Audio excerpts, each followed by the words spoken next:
Welcome to It's All Your Fault on True Story FM, the one and only podcast dedicated to helping you identify and deal with the most challenging human interactions, those involving high conflict situations and those involved in them. I'm Megan Hunter, and I'm here with my co-host, Bill Eddy. Hi, everybody.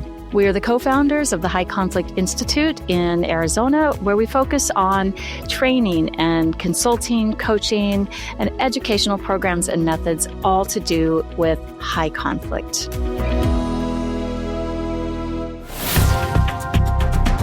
Today, we are very happy to be joined by a very special guest who I've been waiting for over 10 years to meet in person, and today's the day. So I am pleased to welcome Michèle Huff, who is the author of The Transformative Negotiator, Changing the Way We Come to Agreement, which is going to be released in May 2025. So we're just a little over a month out from release of this very special book.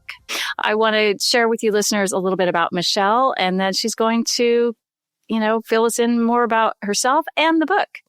Michèle is a transactional lawyer who has negotiated on behalf of companies including Oracle Corporation, Sun Microsystems, and others, higher education institutions, including the University of California, Berkeley, and University of New Mexico, and on behalf of hundreds of individual clients as well. She is currently the executive director of the Office of Business Contracts and Brand Protection at the University of California, Berkeley, where she negotiates revenue-generating contracts. We all love revenue generation, don't we? And licenses and all sorts of things there at the university, copyrights, trademarks, protects the campus brand and manages a team of legal professionals. She's taught lots of courses. She's a real pro in this field and has developed her own method of negotiating. And I find it really fascinating. And when she first brought the idea to me as a publisher that she had this book idea, I was really excited for many reasons. Number one, because she's kind of a big deal.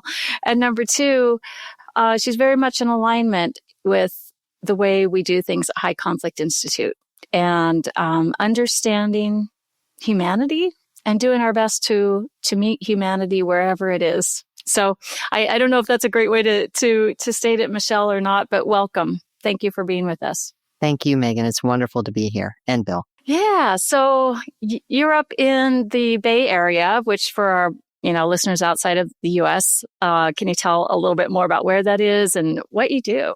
Yeah. So I actually work at UC Berkeley on the Berkeley campus, but I've been actually working remotely for most of the time since COVID.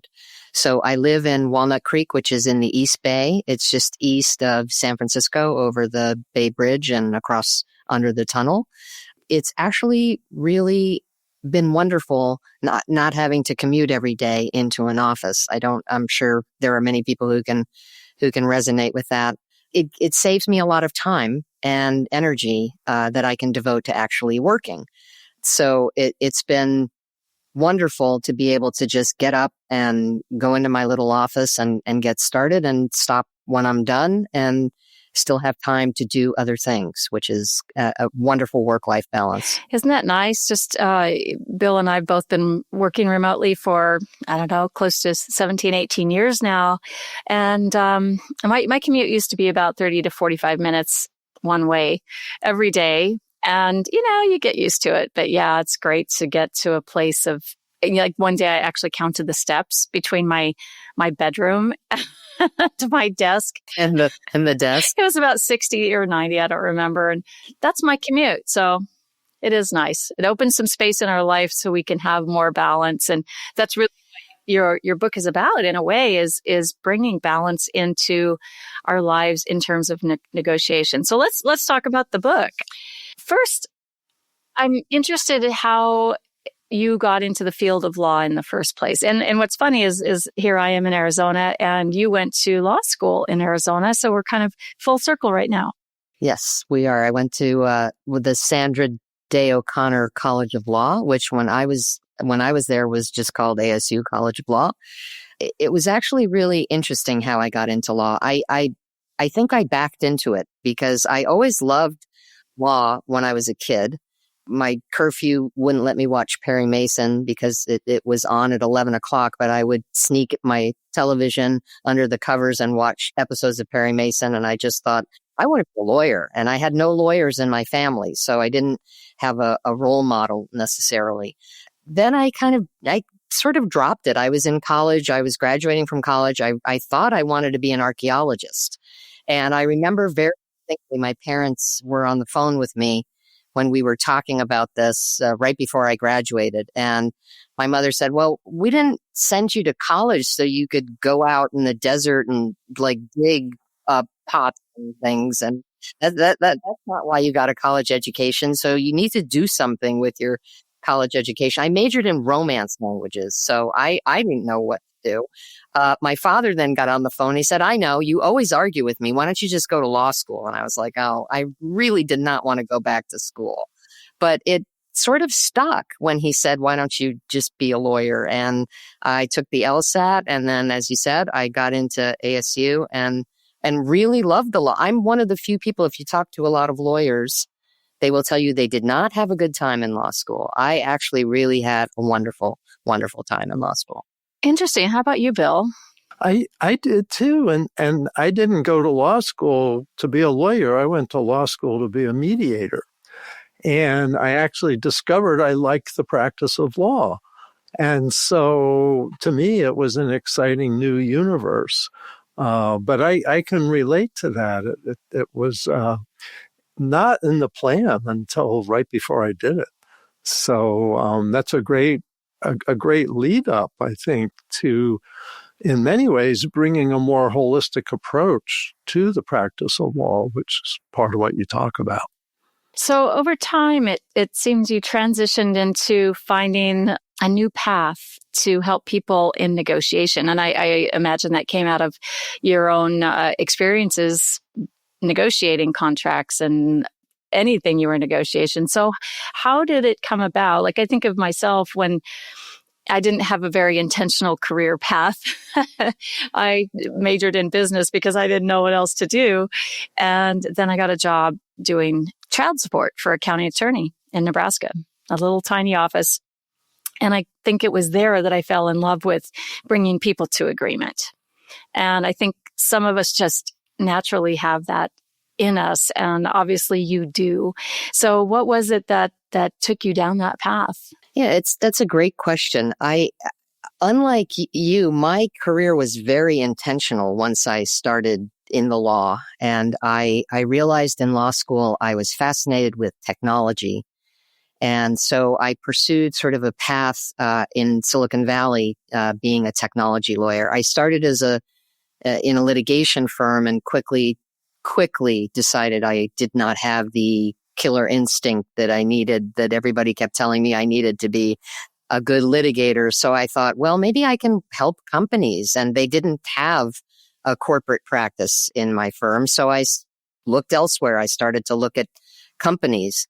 The path then was sort of set for me as a technology lawyer. I worked at Oracle for a little bit. Then I worked at Sun for about 9 years. And I did a lot of negotiating. I have a lot of stories about negotiations from my days at Sun in the book.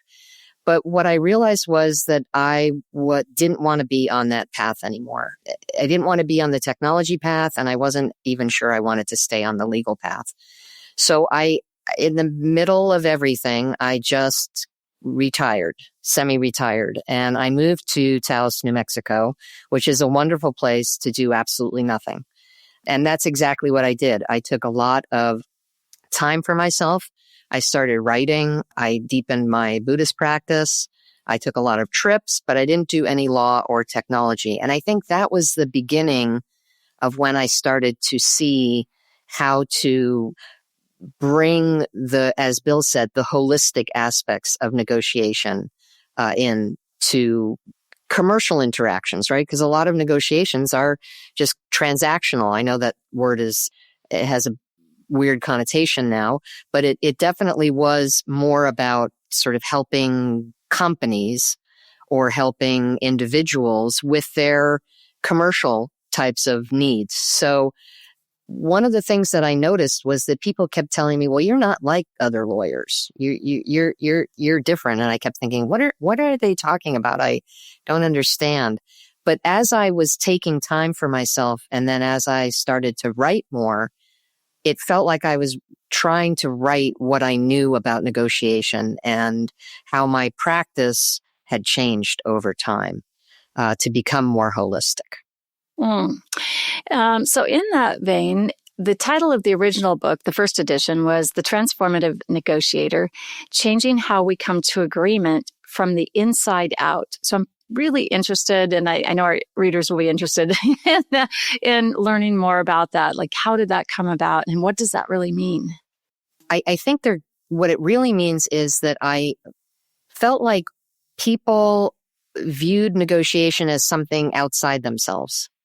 So they start with a negotiation with an idea about something that they want to get, or that they need another person to change in order to give them something. I felt like people were not connected to themselves in the beginning of negotiation. So a lot of what the first edition of the book did was to lay out some really foundational skills. And most of the skills are, if you look at them and think about them, they're based somewhat on Buddhist practice. So the art of really, truly, deeply listening, the fact that you need to clearly articulate when you're speaking and be mindful about the words you're using and the tone and your emotional content, and things like watching your breath and posture. Those were all things that I think people forget about in the context of negotiations. And so what I was trying to do from the inside out was to ground people first in themselves and in learning about who they're negotiating with in that same way, in a grounded way, and then to be able to proceed with the negotiation from that place, which really does transform how you negotiate. Some people talk about different cultures and negotiating, and I think the comparison is a high context culture and a low context culture, something like that, where the relationship needs to get established and you need to pay attention to everything except the issue you came to negotiate first. And if you're operating in the wrong culture, or it's not a good fit. And I didn't know if that concept fits in how you approach, because it seems like you found a really good way to straddle that.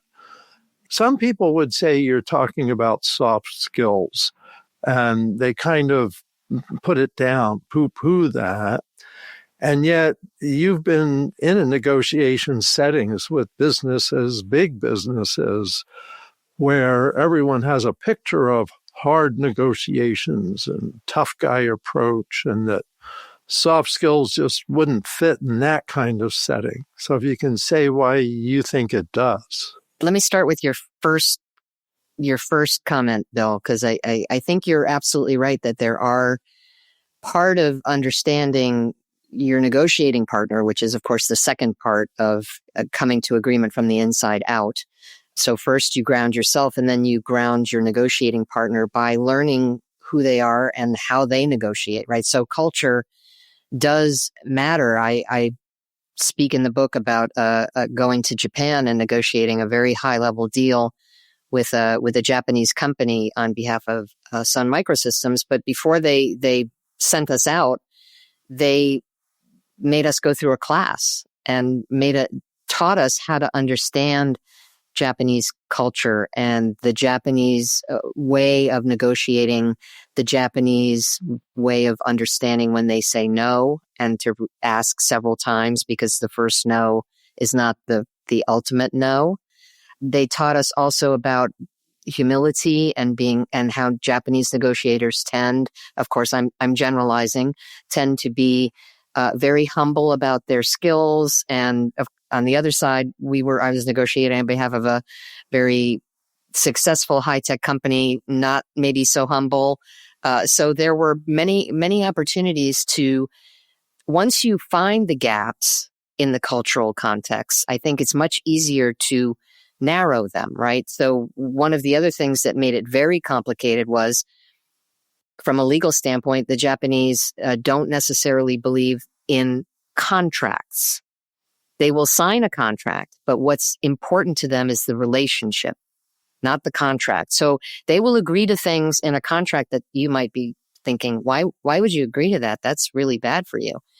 They only want to know whether you will be a good partner to them 100 years from now, right? So the context of American companies versus Japanese companies in negotiation, to my mind, it was actually surprising when we could come to agreement with that when we were so far apart.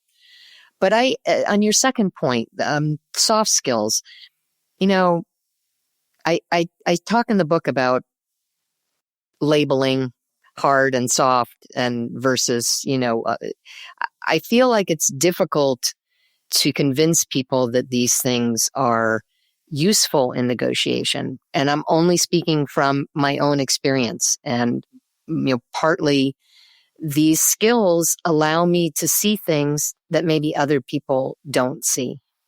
And that, I think, is truly a valuable skill. Whether you call it hard or soft, it doesn't really matter.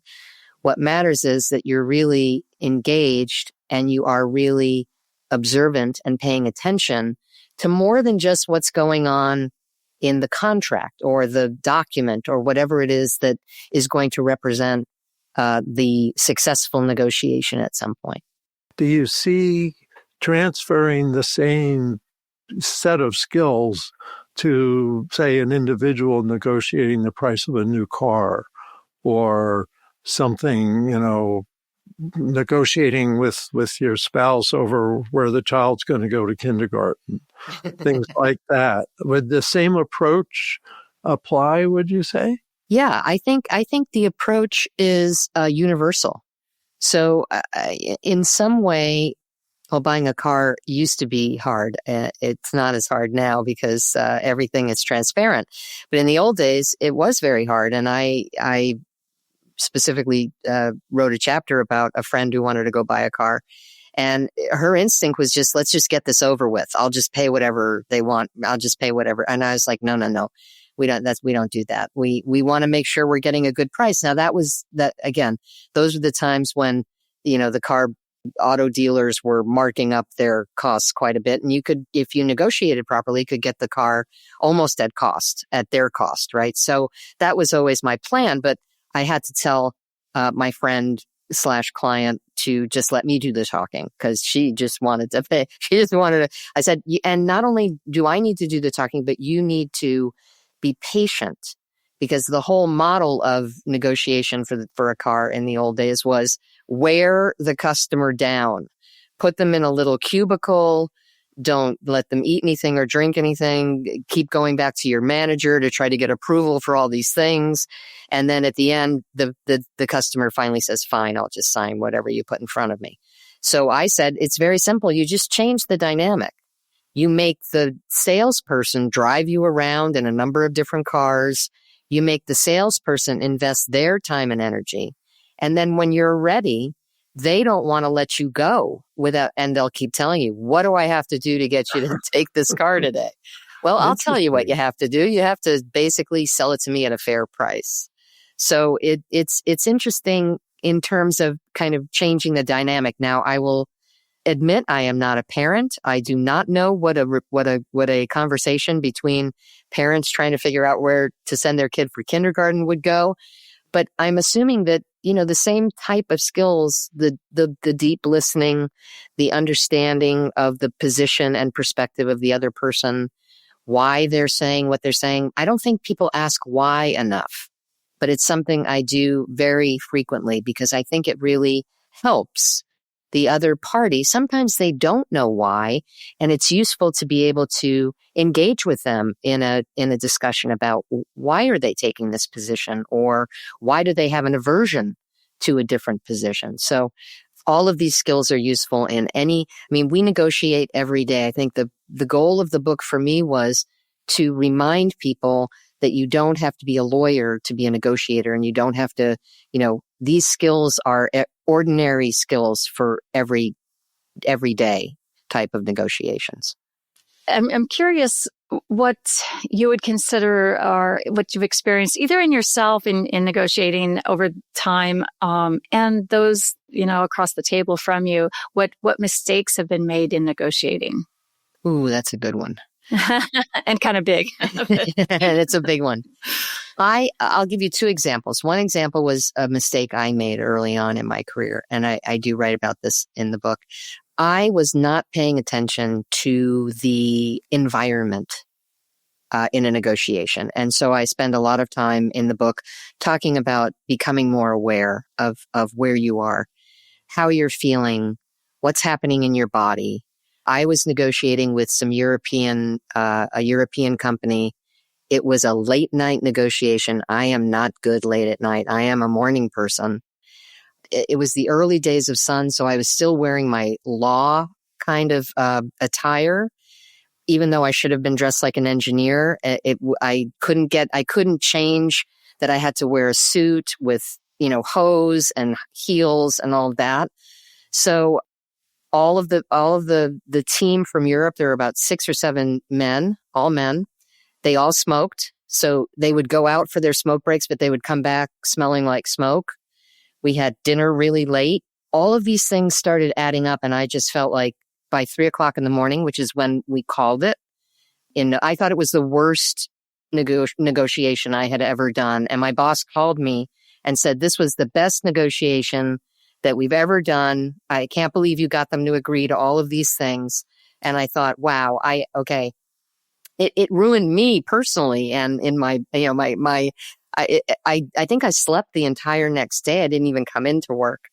So that was a mistake for me, not being able to stand up and say, you know what, can we just stop now? It's midnight. Maybe we can come back fresh in the morning. I feel like I make more mistakes when it's late. And so my thinking isn't as clear. And then also I just felt like my body was sort of breaking down in a number of different ways. So that was my mistake, my negotiating mistake.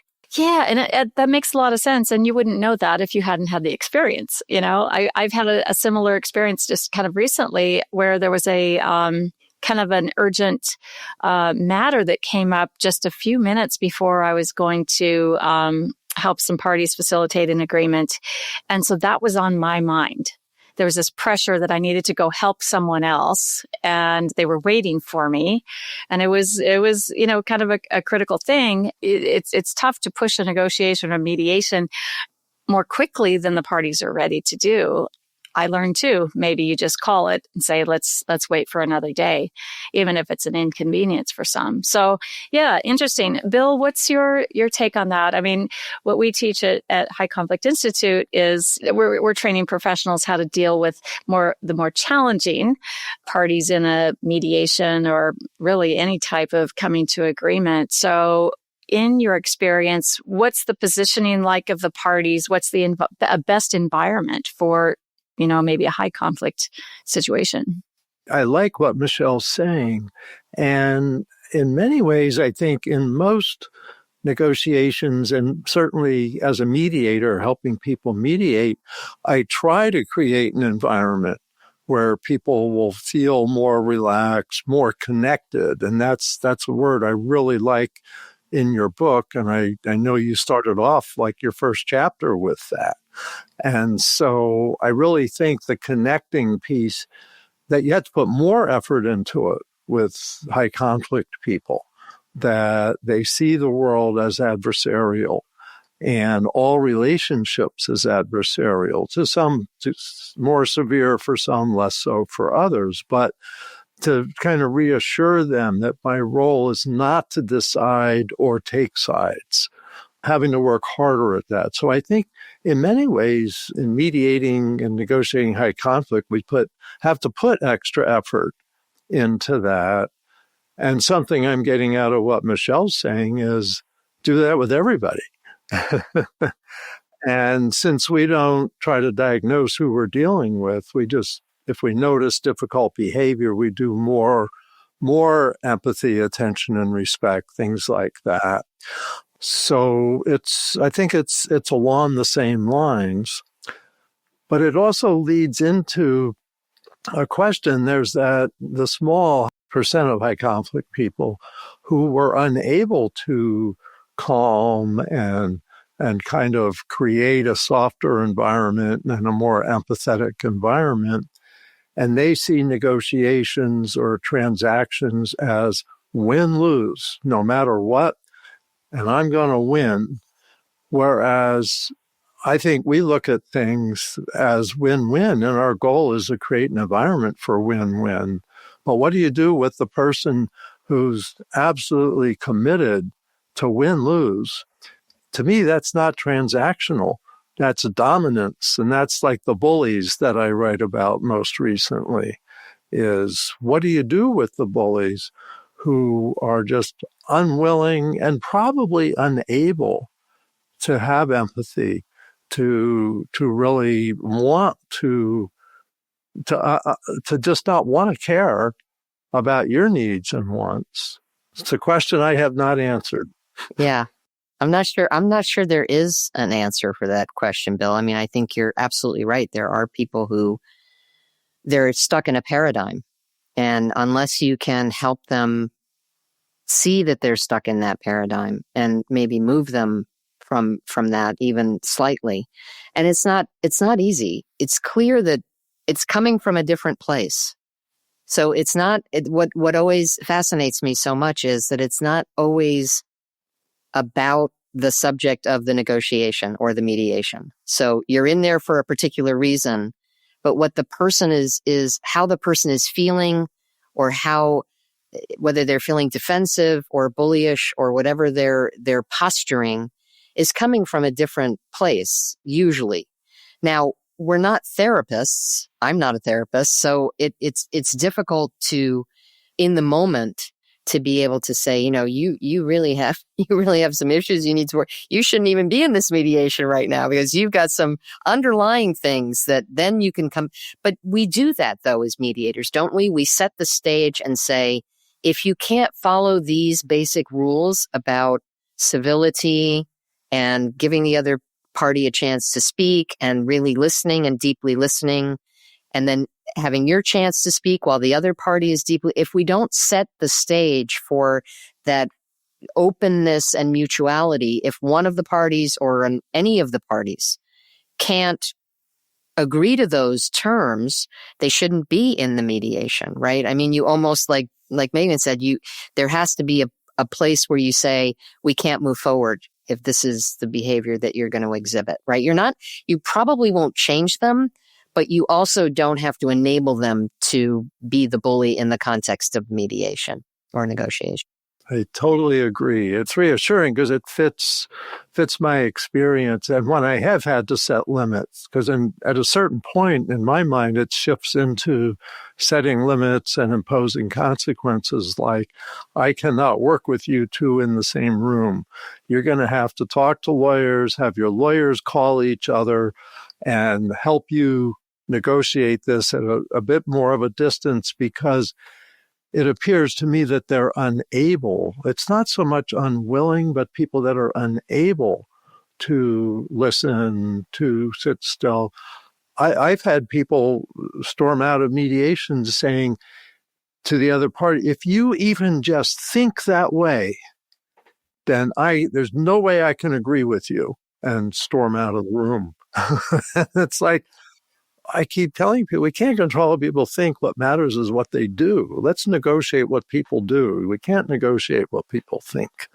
But yeah, there is a limit. But I also like the idea, and I think that's why we're really successful at training so many people, is to really make your best efforts to create an environment, make your best efforts to interact with people with empathy, attention, and respect, so that they can kind of relax into a win-win approach where they can really acknowledge the other person's existence and needs and wants. And I think our techniques have been able to, in a way, shift people from coming in adversarial to being open to a win-win situation. It's interesting because you just sort of sparked something in my brain. I was thinking about voir dire in jury selection, about asking questions of the people who are going to be sitting on a jury. Is there anything that would prevent you from being open-minded or fit? Like, what is it in your background that might create a barrier or in some way sabotage this mediation or negotiation? I guess, more about making the party really do some soul searching. And as you said, there are some who don't want to do that and won't. But there might be some who would find that set of questions that they would need to answer for themselves maybe open a slight crack if somebody really cared about finding out what it was that was causing the person to be acting out or acting the bully or, shouting and storming and all of those behaviors. I like that.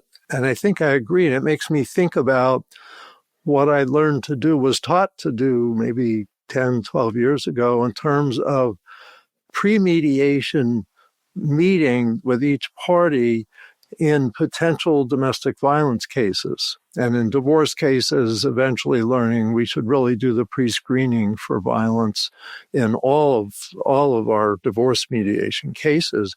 But that what I found with that, and I had people, even the court referred, who had a restraining order because of a domestic violence incident. And what I found was kind of like doing, without knowing it, what you're talking about and saying, can you picture being in the same room with the other person? What's that going to be like for you? Is that going to be safe? Is there a signal you can give if you don't feel safe?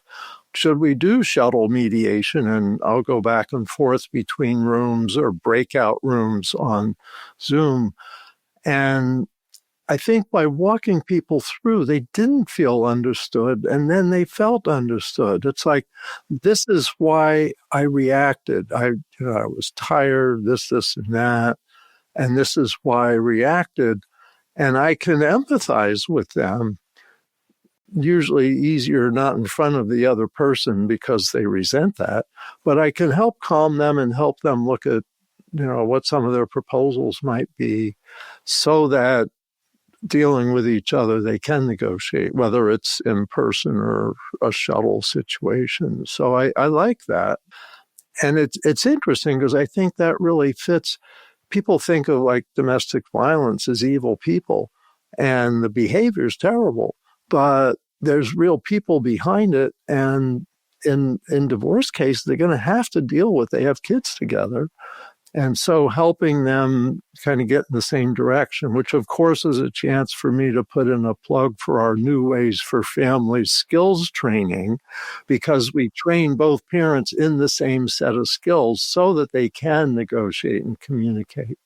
So anyway, I'm liking what you're saying and seeing it as widely applicable. The thought went through my mind, of course, that all mediators should read your book. Yes, please do. And we'll have the link in the show notes, of course, and it's available anywhere books are sold. So both of you are saying, like, you have to care as the person, as the professional in the room, or maybe there's more than one professional, whoever the parties are. If you truly care and bring authenticity to the table, I find that that's the winner, right? To truly care about what's happening within yourself, just like you write about, Michèle, and also what's happening in the other person. When you have a genuine care about the situation, the issues, and the people involved, I think that is just really gets you into a space where you can have some success. But, we teach a lot about connection and using ear statements and body language and eye contact where culturally appropriate, things like that.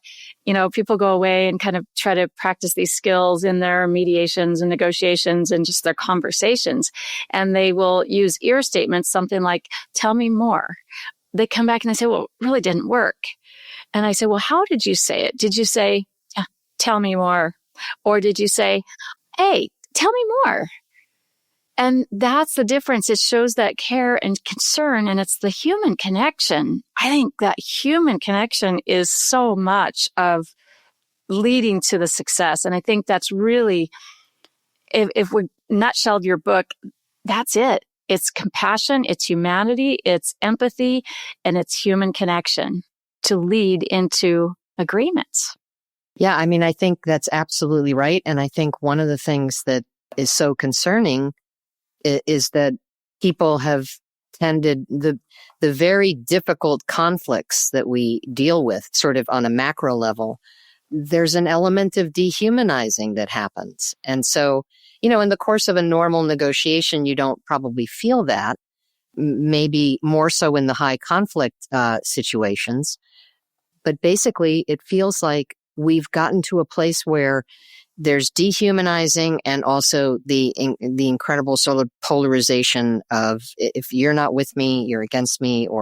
So it's more than just the win-lose paradigm. We've entered into a whole new paradigm where the other party doesn't see any humanity in the person that they're negotiating with or conversing with even. And that's very troubling. And also, it goes again to the premise of the book, which is you really, as you said, Bill, there may be bad behaviors, but there's a human being there that you need to connect with, and you need to try to understand, try to get them to explain to you why they hold these views. I mean, there lots of research has been coming out about, being able to get the other party who may hold these beliefs that they've held for a really long time, to get them to break the cycle of those beliefs by just small questions, small little things that seem innocuous, but all of a sudden will open something up in somebody and they have a whole new way of thinking. And I feel like in negotiations, especially the transactional ones, the commercial ones, people don't think they need to spend any time with the other party. They don't need to know anything about the other party. They just need to, hammer out the terms of the contract. And that's all that's necessary. And I always felt, even when I was working at Sun Microsystems, that no, you're negotiating with a person. You're not negotiating with a piece of paper. There's a person there, right? Or multiple people if you have to negotiate with different levels of people to get things approved or come back, and have other pieces of the contract reviewed by other people. I mean, it's all about people. So if you can create that connective tissue somehow and in any way, shape, or form. And there are a lot of methods that are being proposed now about doing these kinds of conversations with people you don't agree with people who have opposing views. And so there's more and more of that happening, I think, more and more nonprofit entities that are working with people to try to get them to understand points of views that are not the same as theirs, which is hard because I think we all have a tendency to only listen to the point of view that reinforces our own point of that confirmation bias, right? We're all in our own little bubbles and we don't get out to talk to people who don't see things the same way we do. We should all travel more. We should all have more conversations and do it in person. That human connection is so much. And I think it just breaks down a lot of walls and a lot of barriers. And you've coined this phrase, transformative negotiation. Not changing who we are, but maybe thinking about who we are and who we're talking to and how we can, and the impact we have on them. Because I think in a lot of conversations now where we are so diametrically opposed, maybe in political beliefs or religious beliefs or anything, wars, conflicts, if we just kind of put our foot down and say, I can't talk to you, I'm not going to listen to you, how are you going to get anywhere? And maybe some of those small questions you're talking about can be the little pieces that help us have some understanding of where someone else is coming from instead of just being dismissive and checking them out. Yeah. Off. Mm-hmm. Off. Yeah. Yeah. I've got a couple nuts and bolts questions. I want to make sure we've done big picture talking, but also in your book, and I've just read the beginning of it, really the first chapter and introduction, but in the table of contents, there's two that kind of stood out to me. One is finding your anchors, and what does that mean? And the other is keep deadlines at bay. And deadlines, I've always known as a mediator and negotiating occasionally as a really helpful tool to get to the point and to move people forward who really want to drag their feet. And I'm very curious what you mean by that, because there's times I also wish I could change some deadlines. So what do you mean by anchors, and how do you keep your deadlines at bay? Yeah, I'll start with deadlines. I think what I write about in that chapter is more about the deadlines that are almost self-imposed and that force you to maybe make decisions that you haven't completely thought through. So, the one example was the one where I was negotiating and my body was falling apart, and they claimed that we had to sign something by midnight, which was completely untrue because we ended up not signing something till 3:00 in the morning, which wasn't any better. But self-imposed deadlines here I'm talking about. So not so much deadlines that impose a structure on the negotiation, like, that we'd like to have this done. The court wants us to have this done by a certain day. I mean, obviously you can't really do anything about those types of deadlines. I was thinking more about the ones that we put on ourselves to get something done, and something where we are, it's definitely flexible, but we fixed it somehow. And so it gets fixed. And then we do things that we probably shouldn't do in order to meet the deadline that maybe was not necessarily a real deadline in the first place. So the chapter on anchors is a little different, because I know people talk about anchors in negotiation. It's come to mean, what's your bottom line? Like what number won't you go below or above? I'm talking about the things that you can use in a negotiation if things start going sideways, like your breath, like anchoring on your breath. In Buddhist practice, breathing is sort of fundamental. It's the fundamental thing. It's the essence, really, of doing meditation.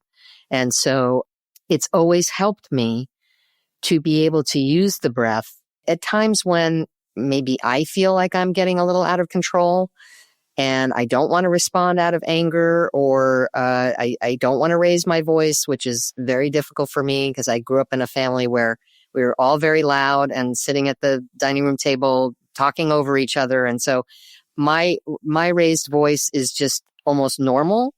But it's interesting because my partner said to me at one point, you do realize that in my world, a raised voice was someone was mad at you. Someone was saying something and was angry. And so I had to modulate, because obviously what my partner was hearing was not just my loud voice from being a, New Yorker who sat at the table and just talked fast and loud so that she could be heard. But in terms of sort of knowing yourself, when you start feeling those feelings of, oh, I'm going to get mad at this person, or I'm going to raise my voice, or I'm not going to, that's when I talk about anchoring yourself with your breath, starting feeling grounded and being able then to proceed from a place that's much, as you said, Bill, much calmer, much clearer in your thinking. I do. I love the anchor concept. And it's something it occurred to me one day when I was trying to teach some folks in my class who are struggling in high conflict situations. And it just seems like they're, everyone's kind of fluttering. When we're off balance, we just kind of flutter around. And I said, look, you're the anchor. Let other people flutter around you and spiral or whatever they want to do, but you are your own anchor. And I like I'll probably add the breathing piece on now, as well, as to take that deep breath, and it will remind you, to be an anchor, because in some situations we'll start doubting ourselves. And that's, I think, what the anchor can help us remember, that, okay, common sense is common sense. I know who I am. And no matter what someone else is saying or doing or pushing, I don't have to doubt that because I am an anchor. I really like that. Everything you write about in this book I see it being useful in so many areas of life. Like we started this whole conversation talking about. So do you anticipate any resistance from any, like, say, in the business community or legal community who are really stuck on, just a hardcore negotiation and not paying attention to these types of really beautiful aspects of negotiation?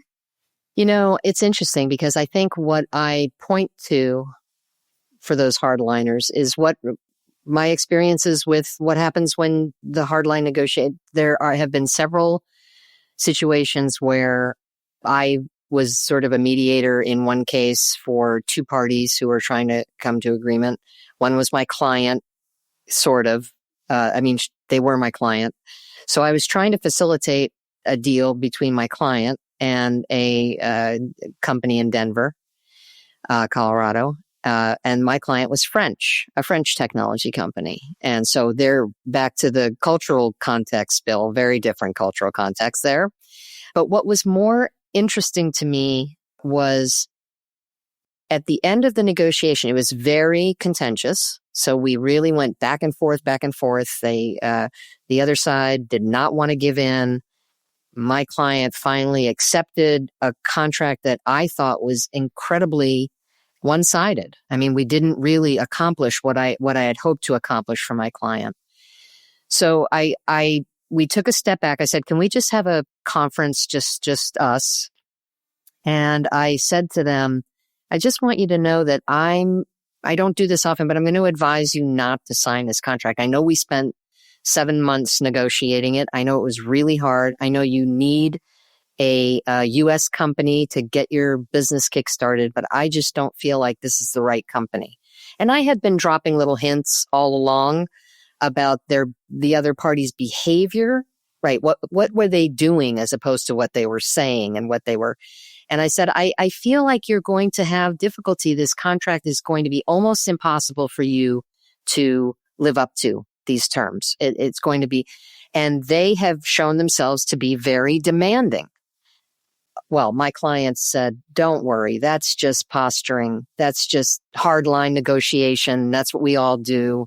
We expect that. As soon as we sign the deal, they'll be fine and we'll be able to work with them. And I thought, no, I don't think that's what's going to happen. And I don't like being right about these things, but the client signed the deal and within 6 months, they were in litigation over the contract. And it's happened enough times to me that, to your point, Megan, I don't try to get people to sort of adopt this style of negotiation or this way of thinking about negotiation. But if they ask, I will point out the times when I felt that not looking at the broader picture, not realizing and recognizing what else was going on, because as far as the client was concerned, that was a win. But is it a win really if you're giving so much up and then in return you're walking into a lawsuit? And that's happened to me several times during my career where, the win-lose concept that's why I say I don't like labels, because this was clearly a win, just like the win that, almost killed me from that first negotiation where I wasn't paying attention. Those were not ultimately wins in the contractual sense or the legal sense, because who wants to be in litigation? That's awful. No one ever. No one ever. Well, I think that's to your credit that you would tell someone that you don't think this is a good deal, even though been negotiating for that. I think that honesty, hopefully occasionally that gets through and people go, oh, and now you have that story to tell. So, yes. Yeah. Yep. And there are lots of good, wonderful stories and experiences that you've written about in the book, which I think makes it just even that much more interesting. So there's one thing I have to say before the last question. For those of you that are under 30 listening to this or watching this podcast episode, the term hose is something we used to have to wear back in the day. It's called pantyhose. Oh, that's right. Yeah. I've kind of forgotten about wearing those, but we wore skirts with pantyhose, and they were, Yeah, we did. different colors and, opaque and tan and all those things. And then we get a run. And they were not comfortable. They were not. And then they get And we get a run. And they were not comfortable. And they'd always get a run right before the most important meeting.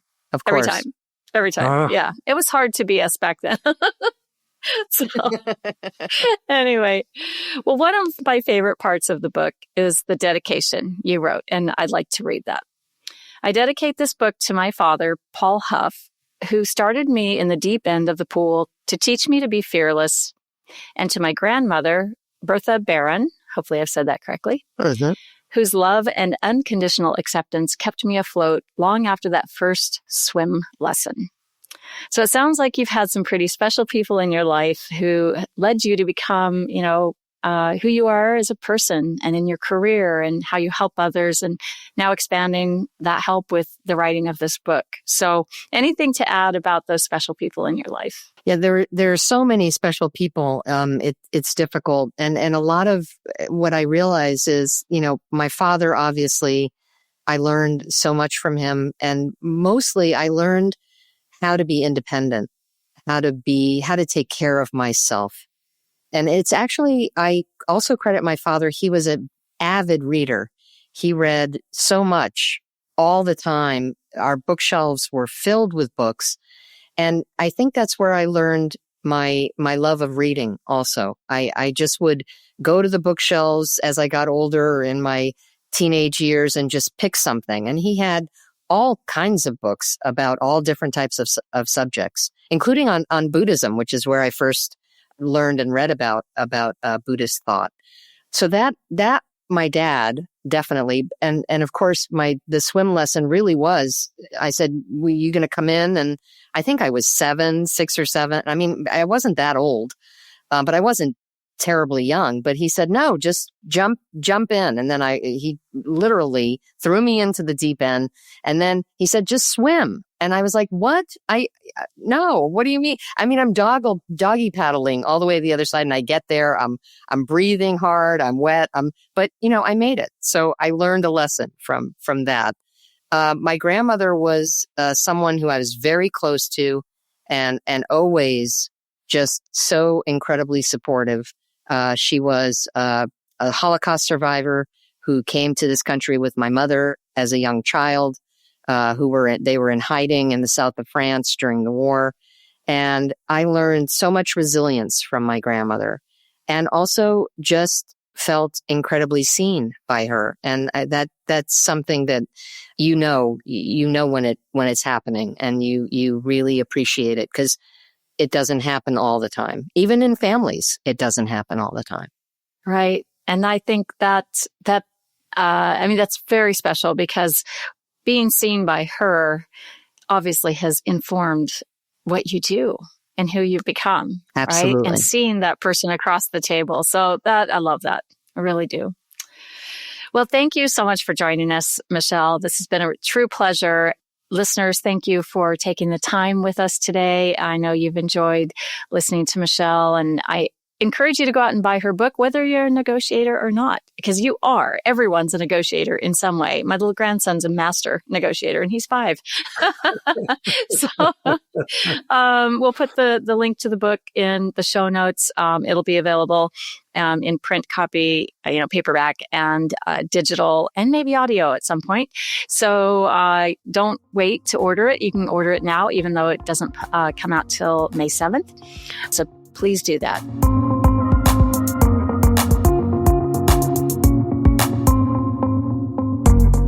In the next episode, we're going to be joined by Kara Rubenstein from an organization called Right to Know. We'll be talking to her about something called DNA surprises, such as misattributed parentage, donor conceptions, adoptions, and other surprises that are happening a lot more now in the world, where babies come from different sources these days. It's opened up a whole new interesting area of conflict. In the meantime, send your questions to podcast@highconflictinstitute.com or submit them to highconflictinstitute.com/podcast. Until next time, keep learning, keep practicing, be kind to yourself and others while we all try to keep the conflict small and find the missing piece. It's All Your Fault is a production of True Story FM. Engineering by Andy Nelson. Music by Wolf Samuels, John Coggins, and Ziv Moran. Find the show notes, and transcripts at truestory.fm or highconflictinstitute.com/podcast. If your podcast app allows ratings and reviews, please consider doing that for our show.